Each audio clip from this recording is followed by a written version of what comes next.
Yeah, it's all that to me. That's what all this shit is. When you fast, when you do all these like different challenges to yourself, not the fucking dumb burn yourself on fire challenges, What? but like physical abilities challenges. Right.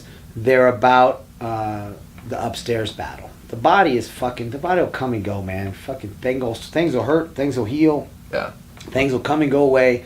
But your brain that's the bigger muscle that's being worked at all times. So For sure. that shit's fun to do. Yeah, and I got a little taste of that too. I think in Birmingham last weekend during that competition. Yep. Yeah, especially immediately that first match. got buzzsawed, ran into adversity, and then it's like, well, what do we do here? Do we just stop, or do we to continue? Yeah. Because there was an opportunity to quit. Yeah. He presented a really good fucking opportunity to Really good. quit, including taking your shoulder home, right, and leaving it Right. in Birmingham.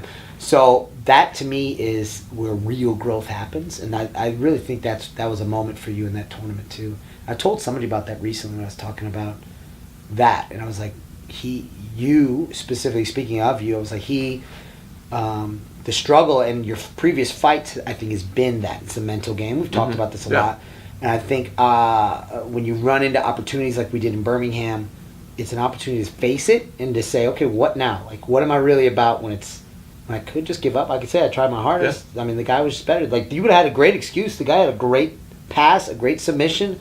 It was legit.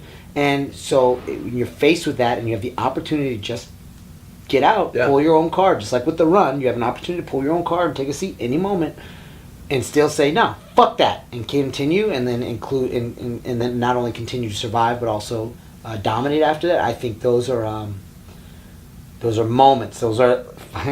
Like we talked about earlier, Depeche Mode, everything counts in large amounts. You're collecting small moments at a time, and they build up to create a full picture. Yeah, I mean, no, other than that, like, that's kind of what I wanted to use, that Birmingham competition, like we were talking about, as like a test, because we had, like, I think, like, I had known about, like, finding, bits and pieces of that, like, mindset you have to be to, in competition, and it's sometimes, like, came out at some really weird times.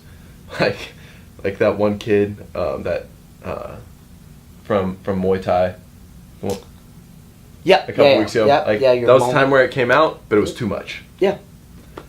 But you gotta let the dog out sometimes, take it for a walk, and figure out how to get him walking on a leash right. Right. And that was something, too, where it's, like, in my own training, I want to have more of those, like, harder, grimy practices, because I felt like that was one of the things I was getting at leading up to that last fight camp from the fight back in August. Is I was like, I didn't have a lot of those times in that camp where I felt like I was getting any reps of that.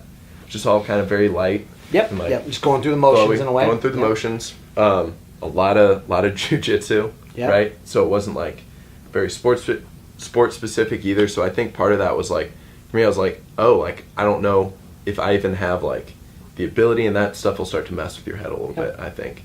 So I think just being able to have that be like, nope, like, you're good, we're going to test this, here we go. I thought, like, that was a big takeaway for me. Yeah, it's like the old school people with like Wild West with horses, right? You got to break a horse. Yeah. You can't break a horse by leaving it in the fucking stable, right? So your job is to take it out, and you're going to get bucked sometimes. Yeah, you're going to have that moment where you went too far with it, and you're like, oh shit, I need to reel it back a little bit.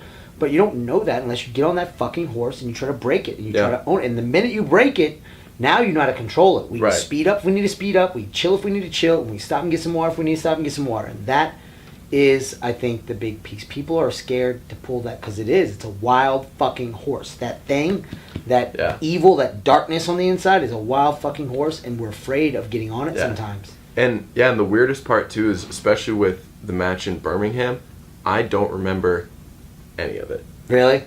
I remember, like, flashes of it. The first one, you mean? The first one. I remember the second one. I have the second one video. I need to still send you. But I don't remember that much of the first one. Yeah. I remember he had, like, a Kimura. I was down. It was tight. And then after that, that's really all I remember. I remember kind of getting out of it somehow. Yeah. I couldn't explain to you what I did or how I did it. Scramble. That's it. Scrambled. I'm pretty sure I knee cut it or whatever. And then I just remember being on mount, chilling out there and looking to finish. I mean, that's kind of it. That's to a degree. Right, but but that was all like thinking about it, and then, but like if you would have asked me right after, like, hey, what just happened? I would have been like, I have no idea. Yeah. But that's because you went to a dark place, and that's Right. good. But it was Controlling the dark places is what the best of fighters can do, right? Think Yeah. of George St. Pierre, one of the greatest fighters of all time. Yeah. Nicest motherfuckers you'll ever fucking ever meet. Yeah. A nerd also, but he can tap into the beast. Yeah. And that's the key. And you meet 100%. the other people like what's dude's name that did Bully Beatdown? What's his name? mayhem. Mayhem, right? Mayhem Miller. He found it too, but he couldn't turn it off, and then it Right. fucks your life up. Right. So your job is to find the balance. Like I stated before, what's a good quality for you as a human fucks with your quality as a fighter. Being a nice 100%. person is awesome quality as a human being.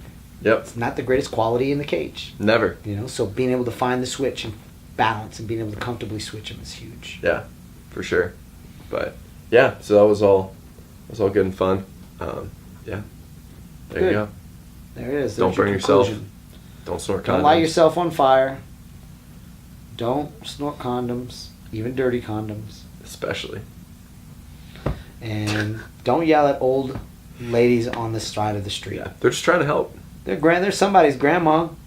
You're like this guy, man. Yeah. Jesus. Yeah. Go give your grandma a hug tonight. Just because they might have ran into a Tyler sometime last week that was hangry. Yeah. Or if it was your grandma, give her an extra hug. If you're a grandma, hit Tyler up. He'll dress up as Santa Claus. He'll make amends. He'll show up at the family function, and he'll work pro bono for you guys that night. Just imagine being Santa Claus dressed up, and she's like handing out everybody presents, and then Santa's like, I don't see me getting a fucking present. She's like, you again? No. Surprise, motherfucker! You ripped the beard off. Remember me? Grandma. Boom. There it is.